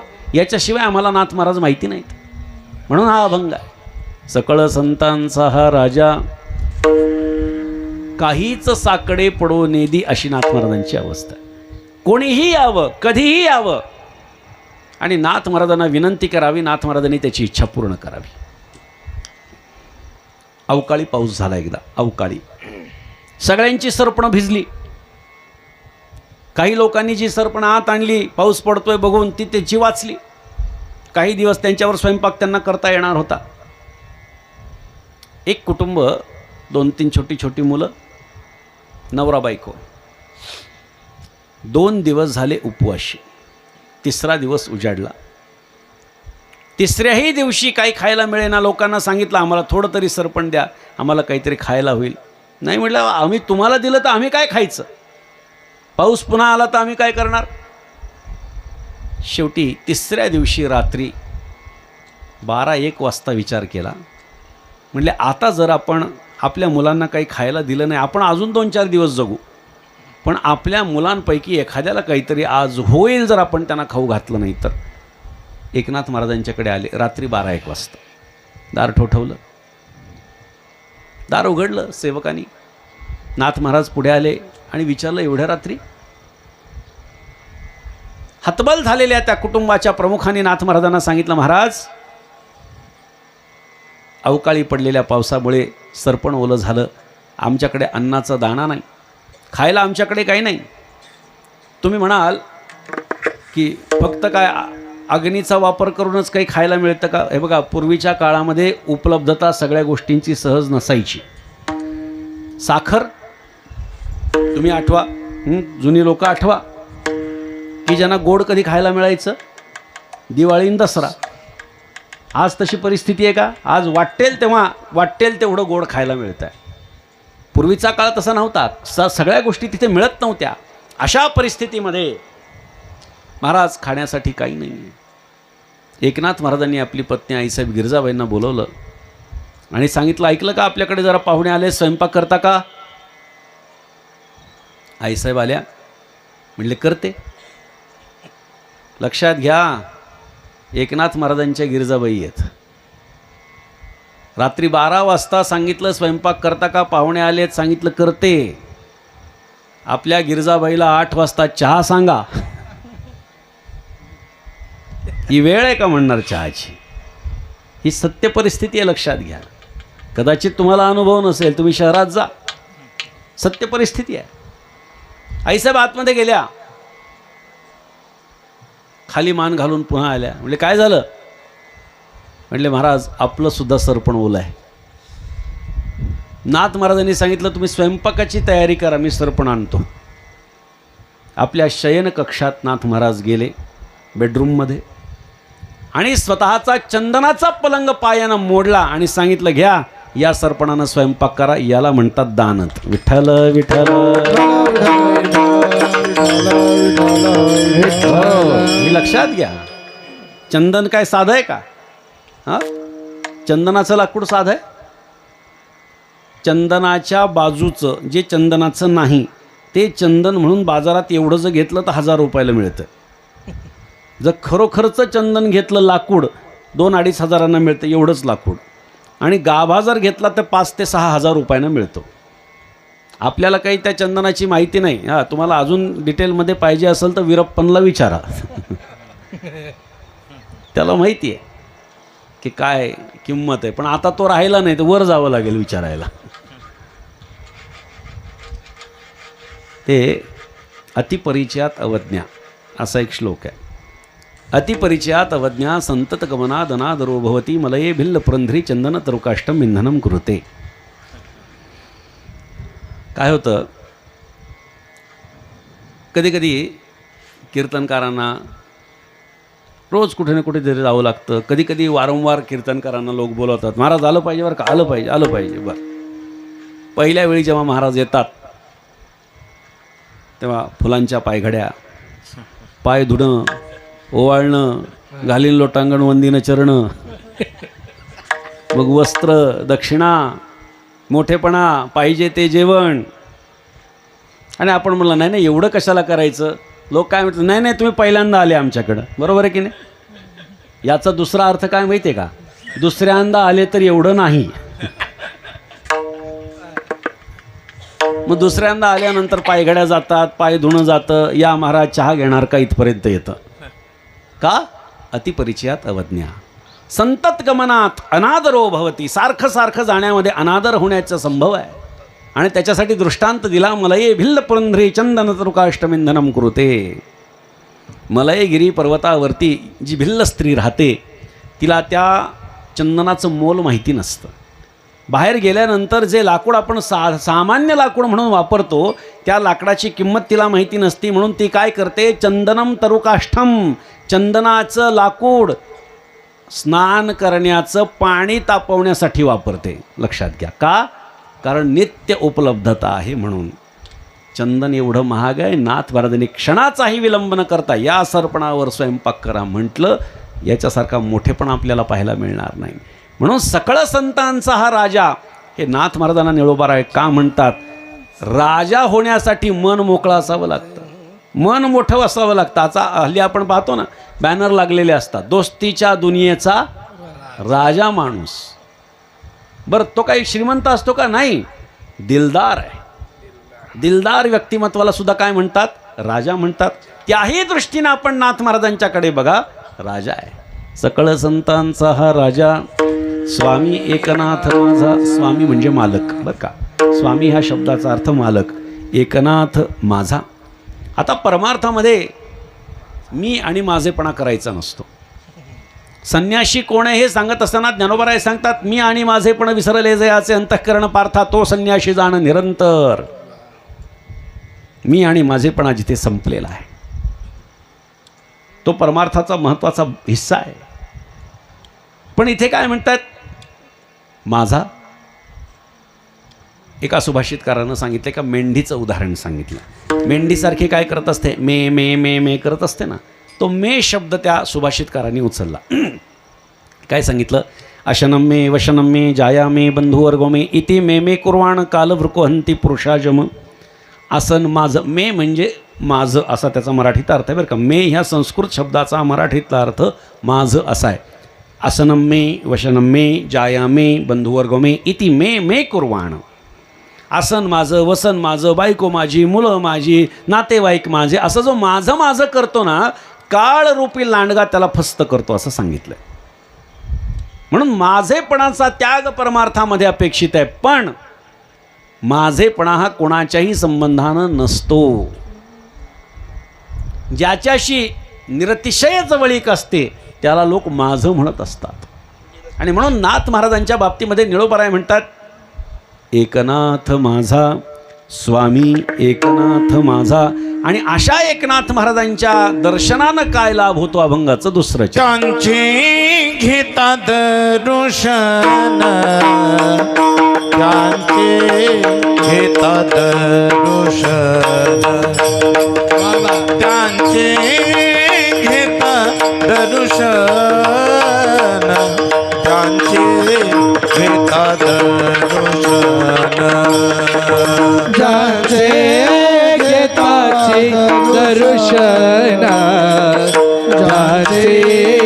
गीताची दर्शन ज्यांचे गीताची दर्शन ज्यांचे गीताची दर्शन जन्म मरण पुन्हा नाही जन्म मरण ज्यांचे गीताची दर्शन ज्यांचे गीताची दर्शन ज्यांचे गीताची दर्शन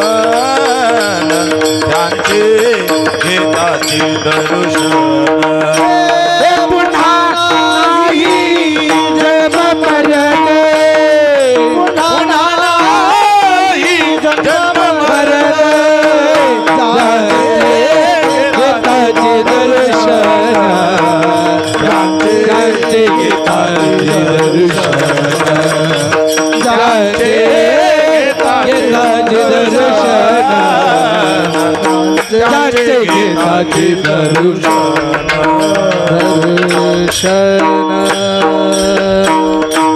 ज्यांचे घेताची दर्शन पुन्हा नाही जन्म मरण ज्यांचं दर्शन घेतलं की पुन्हा जन्म मरणाच्या चक्रात पडावं लागत नाही. माणसाचं जीवनच जन्म मरणाच्या चक्रातून सुटण्यासाठी आहे बरं का. मनुष्याचा जो देह आहे ज्याला नरदेह आपण म्हणतो या नरदेहामध्येच आपल्याला परमात्म्याची प्राप्ती होऊ शकते. म्हणून एकनाथ महाराजांचं दर्शन जर आपण घेतलं तर पुन्हा नाही जन्म मरणाच्या फेऱ्यामध्ये पडावं लागत नाही. एकनाथ महाराजांचं खूप विस्तारानं वर्णन केलं. संतांचं किती जरी वर्णन केलं भगवंताचं किती जरी वर्णन केलं तरी ते यथार्थ होऊ शकत नाही. पुष्पदंतानी फार सुंदर वर्णन केले भगवंताच्या संबंधानं गुणाच्या संबंधानं. त्याने असे सांगितलं असितगिरी समस्यात कज्जलम सिंधू पात्रे सुरतरुवर शाखा लेखनी पत्र मूर्वी लिखती यदि गृहीत्वा शारदा सार्वकालम तदपितव गुणानाम ईश पारन न याती. त्यांनी सांगितलंय हे प्रभू हे महादेवा तुझं वर्णन कोणीच करू शकत नाही. असितगिरी समस्यात पृथ्वीचा कागद केला, समुद्राची शाई केली, कल्पतरूची लेखणी केली आणि बुद्धीची अधिष्ठात्री देवता सरस्वती माता जरी तुझं वर्णन करायला बसली तरी तुझ्या गुणांचं वर्णन ती करू शकत नाही. म्हणून भगवंताचं वर्णन ज्याप्रमाणे कोणीही करू शकत नाही तसं संतांचं सुद्धा यथार्थ वर्णन कोणी करू शकत नाही. पण तरी देखील करू शकत नाही म्हणजे करायचं नाही असं नाही आहे. भगवंताचं वर्णन करता येत नाही हे जरी असलं तरी संत महात्मे भगवंताचं वर्णन करतातच ना. पण सांगू का वेदापेक्षाही जर का कोणी भगवंताला जाणलं असेल ते संतांनी. विठ्ठल विठ्ठल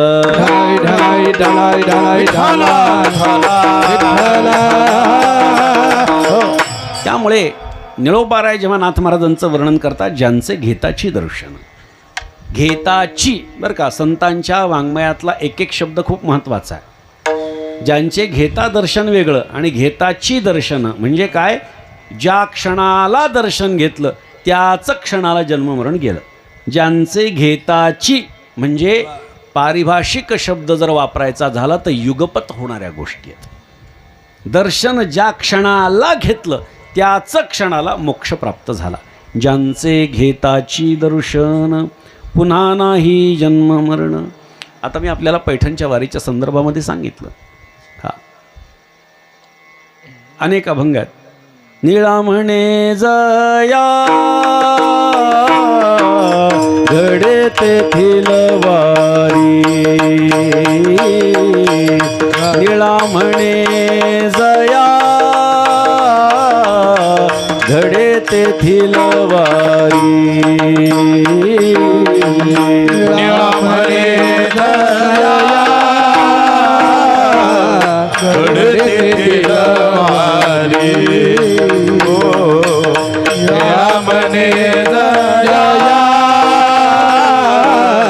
घडे दिलवारी तया पुण्यासही न वर्णवे तया पुण्यासही न वर्णवे तया पुण्यासही न वर्णवे कृष्ण कमला तीर्थी चरणनाथांचे कृष्ण कमला तीर्थी चरणनाथांचे तया पुण्यासही नवनवे तया पुण्यासही नवनवे हे पुण्यासही नवनवे कृष्ण कमला तीर्थ चरणनाथांचे कृष्ण कमला तीर्थ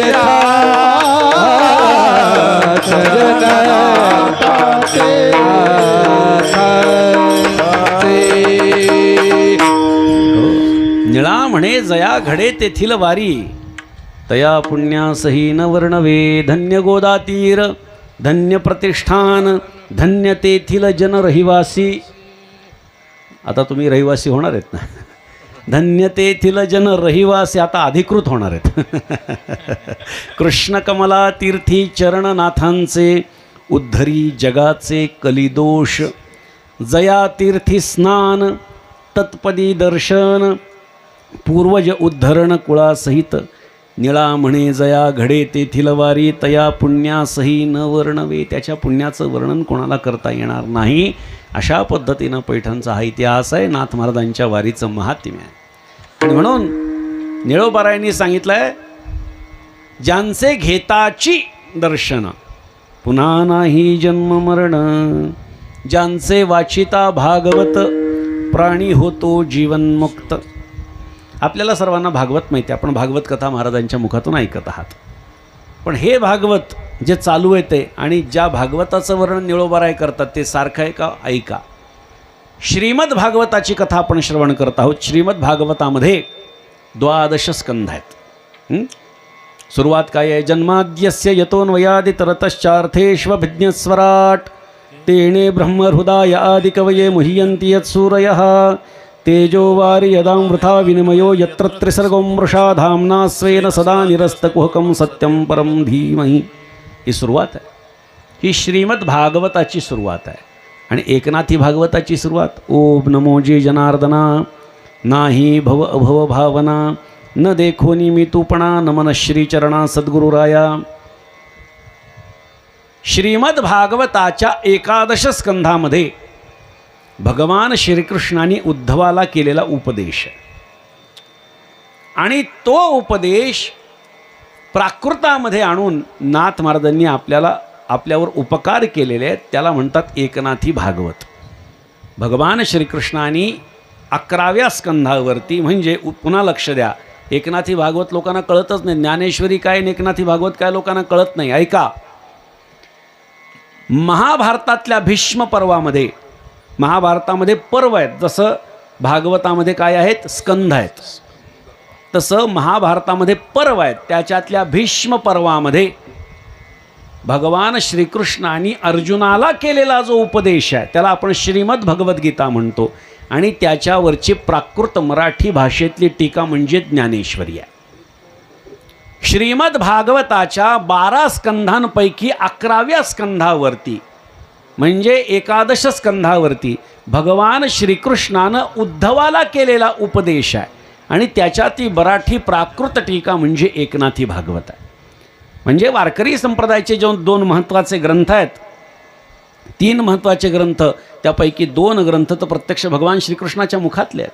पहिल्यातून अर्जुनाला उपदेश दुसऱ्यातून उद्धवाला उपदेश. पहिल्यावरची टीका म्हणजे ज्ञानेश्वरी दुसऱ्यावरची टीका म्हणजे एकनाथी भागवत. आणि प्रस्थानत्रयी पूर्ण होण्यासाठी तुकोबारायांची गाथा हे 3 वारकरी संप्रदायाचे प्रमुख ग्रंथ आहेत. आणि तुकोबारायांच्या गाथेला आपण काय म्हणतो? पंचमवेद असं म्हणतो. म्हणजे या सगळ्या गोष्टी कुठे ना कुठेतरी वेदाशी देवाशी संबंधित आहेत. आणि म्हणून ज्यांचे वाचिता भागवत प्राणी होतो जीवनमुक्त. जीवनमुक्त म्हणजे काय? मरण्याची गरज नाही बरं का जीवनमुक्त होण्यासाठी. जीवनमुक्त व्हायचं असेल तर मरण्याची गरज नाही. याची देही याची डोळा भोगी जे मुक्तीचा सोहळा याला जीवनमुक्त असं म्हणतात. म्हणजे आपणच आपल्याला साक्षी भावानं पाहणं. सांगते तुम्हा वेगळे निघा वेगळे निघून संसार बघा, असे नाथ महाराजांचं एक भारूड आहे. त्याच्यात वरवर पाहता असं दिसतं की एकत्र कुटुंबातली एक स्त्री आपल्या नवऱ्याला सांगते की एकत्र कुटुंबात आपल्याला नांदायचं नाही, तुम्ही घरच्यापासून वेगळं निघा आणि मग बघा मी कसा संसार करून दाखवते. हा वरवरचा अर्थ आहे. पण याचा पारमार्थिक अर्थ काय आहे? पद्मपत्र विमांभसा, पाण्यामध्ये राहून कमलपत्र जसं अलिप्त असतं.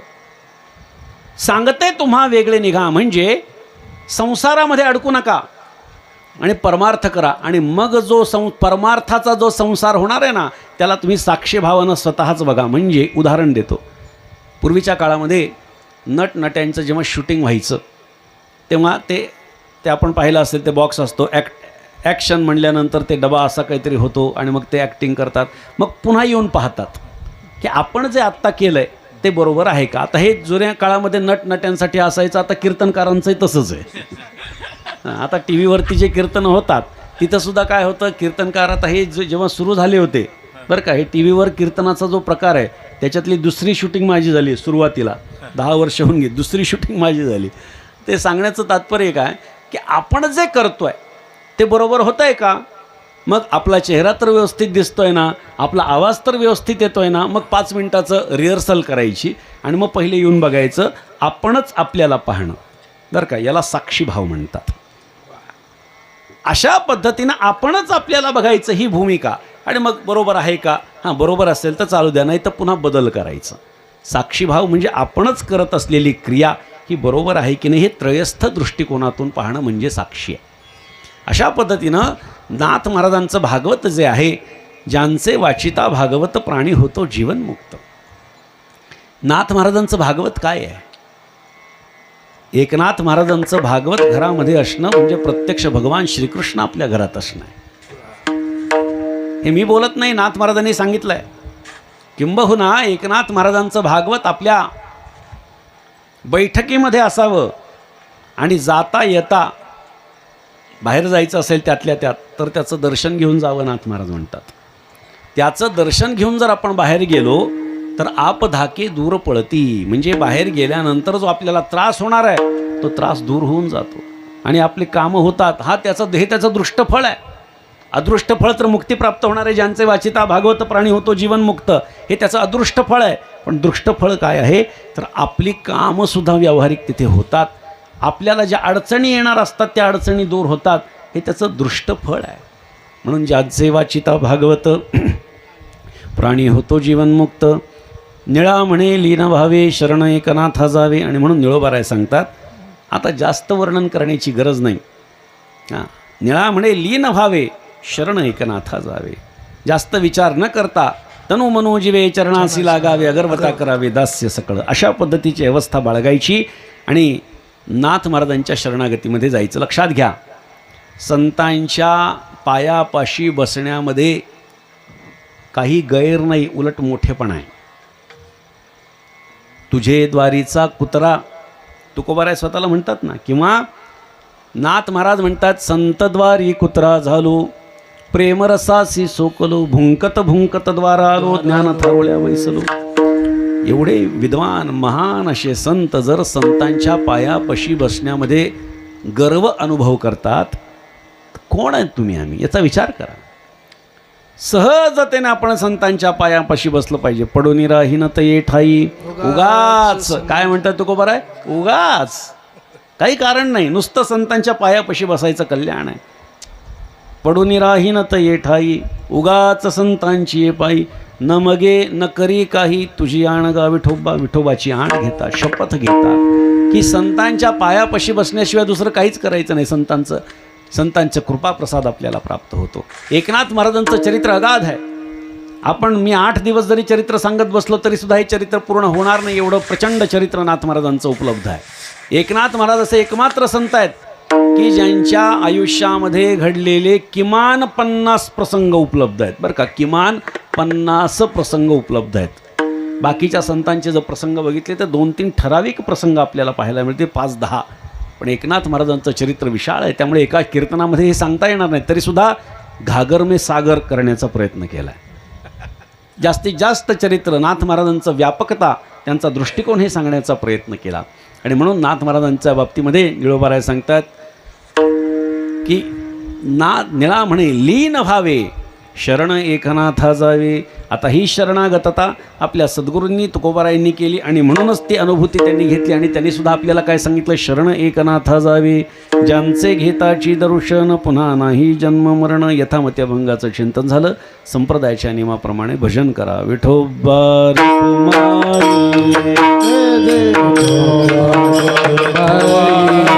जय विठोबार खुमाई, विठोबार खुमाई, विठोबार खुमाई, विठोबार खुमाई, विठोबार खुमाई, विठोबार खुमाई, विठोबार खुमाई, विठोबार खुमाई, विठोबार खुमाई, विठोबार खुमाई, विठोबार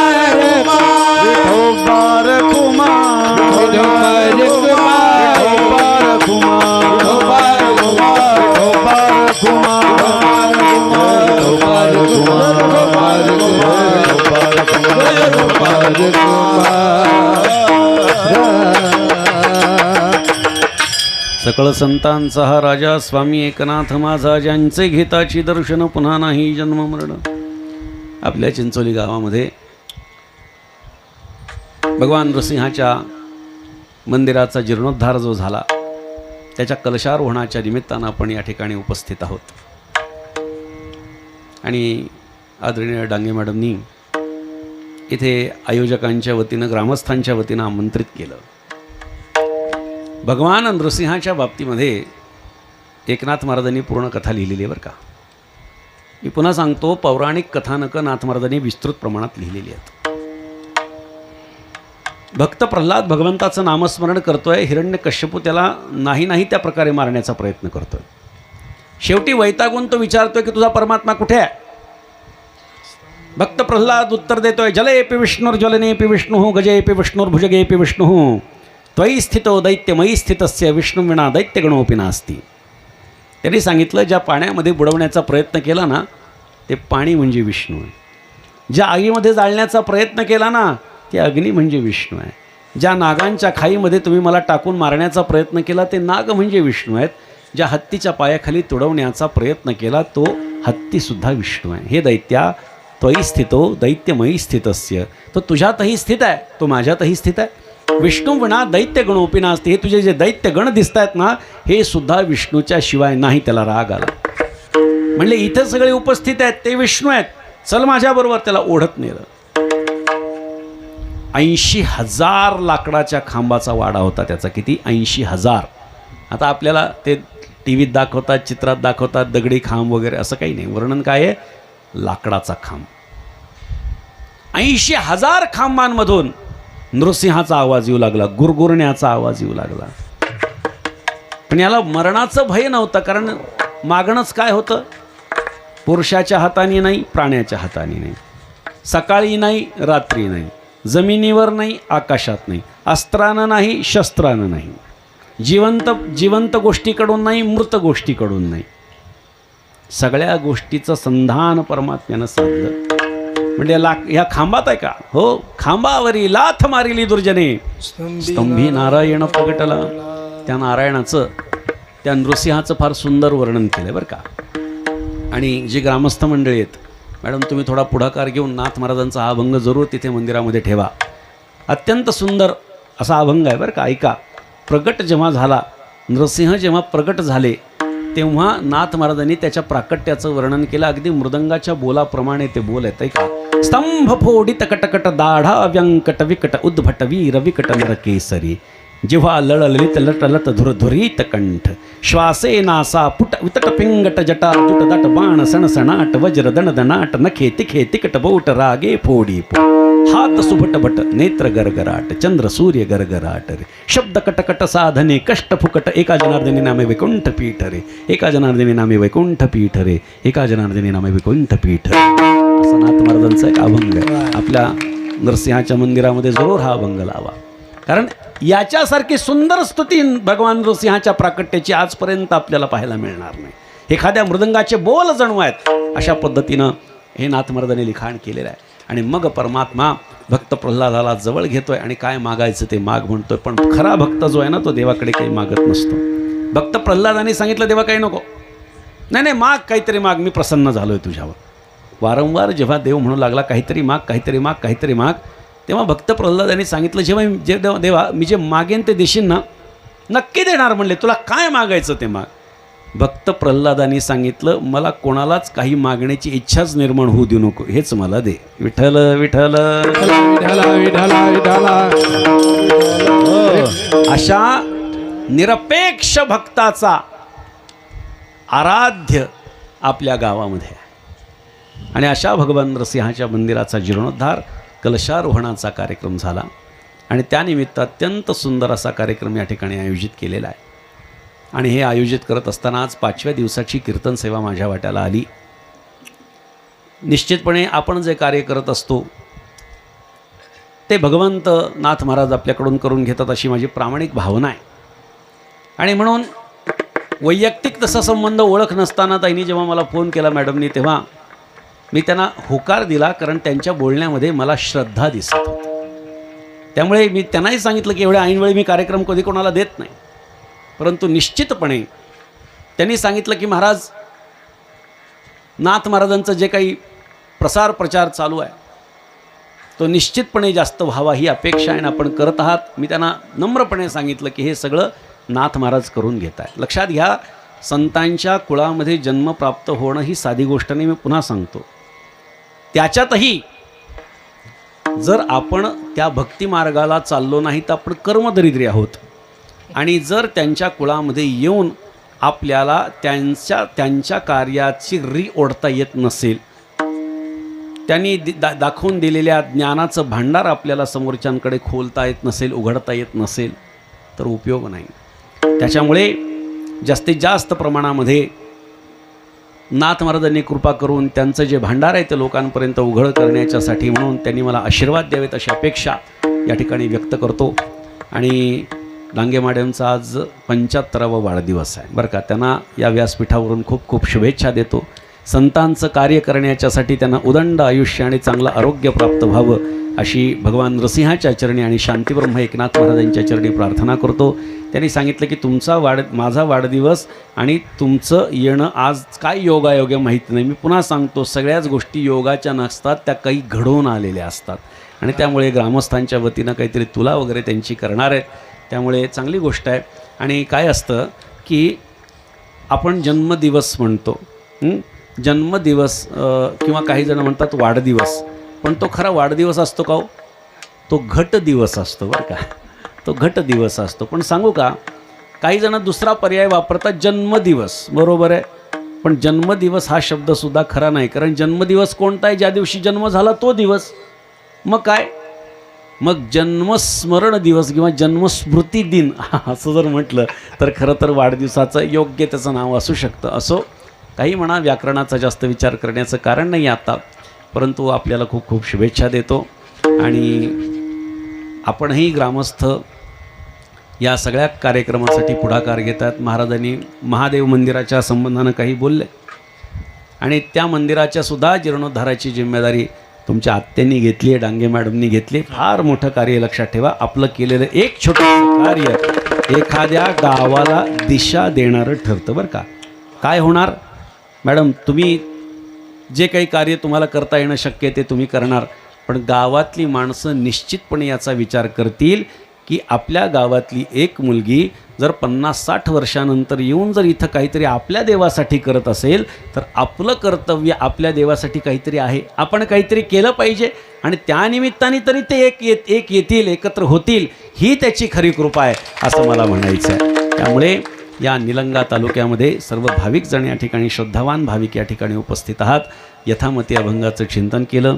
झालेली सेवा शांतीब्रह्म श्रीमंत श्री एकनाथ महाराजांच्या चरणी, तुम्हा सर्व सज्जनवृंदांच्या चरणी समर्पित करतो आणि माझ्या वाणीला पूर्ण विराम देतो. एकवार संतांचं सर्वांनी भजन करा. भानुदास एक